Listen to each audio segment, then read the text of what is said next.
Contrairement à ce qu'on peut penser, la durée de pénétration diminue avec l'âge. Dans une étude assez détaillée de 2005, les chercheurs ont chronométré 500 couples et ont découvert que les jeunes tenaient en moyenne 6,4 minutes et les seniors 4,3. Mais pourquoi? Que font les jeunes pour durer plus longtemps?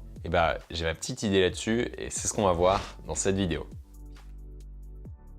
Au début, ça peut paraître contre-intuitif. Et c'est vrai, plus on est jeune et moins on est expérimenté. Et une des premières causes d'éjaculation prématurée, c'est l'inexpérience qu'on a de son corps et de la sexualité. Et c'est ce qui se passe bien dans les faits. Un jeune tient moins longtemps les premières fois, mais pas les suivantes. Tu vois, un homme, ça peut pas éjaculer plusieurs fois à la suite, comme ça en instantané. Il a besoin d'un temps pour récupérer, pour regagner en vigueur et en libido. Ce temps, ça s'appelle la période réfractaire. Elle varie en fonction des individus, mais une chose est sûre, c'est que plus on vieillit et plus cette durée augmente.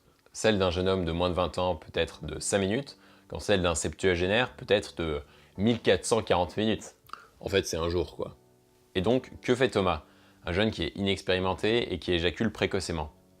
Eh bien, il compense en faisant plusieurs fois l'amour d'affilée. Et effectivement, Thomas observera qu'il peut tenir plus longtemps les prochaines fois.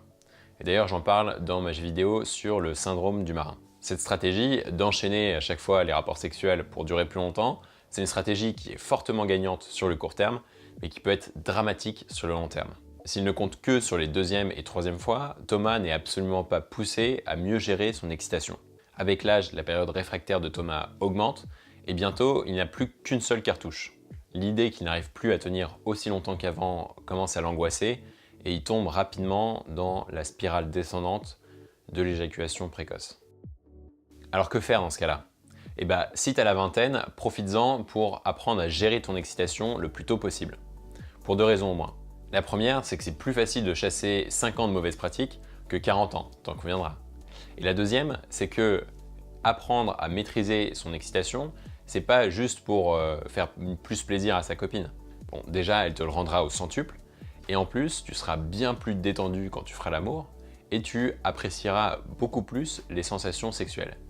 C'est du gagnant-gagnant, quoi. Si tu as passé la vingtaine et que tu es plutôt dans la fleur de l'âge, j'espère que cette vidéo t'aidera à mieux comprendre pourquoi tu en es là actuellement et à mieux relativiser. Tu peux bien évidemment toujours vaincre le problème d'éjaculation rapide. D'ailleurs, il y a une étude qui a montré qu'en fait, on pouvait le faire à tout âge, compris entre 20 et 70 ans. Alors n'attends pas pour trouver de l'aide auprès d'un sexologue compétent ou alors sur cette chaîne, parce qu'elle existe. Et bon courage. Si tu veux savoir comment passer de 30 secondes à 30 minutes au lit, je te recommande vivement de télécharger le guide juste en bas que je t'ai mis dans la description. Abonne-toi si ce n'est pas déjà fait et lâche un petit like si tu as kiffé la vidéo. Sur cette chaîne, je veux donner les meilleurs conseils aux éjaculateurs précoces pour qu'ils reprennent enfin le contrôle sur leur vie sexuelle.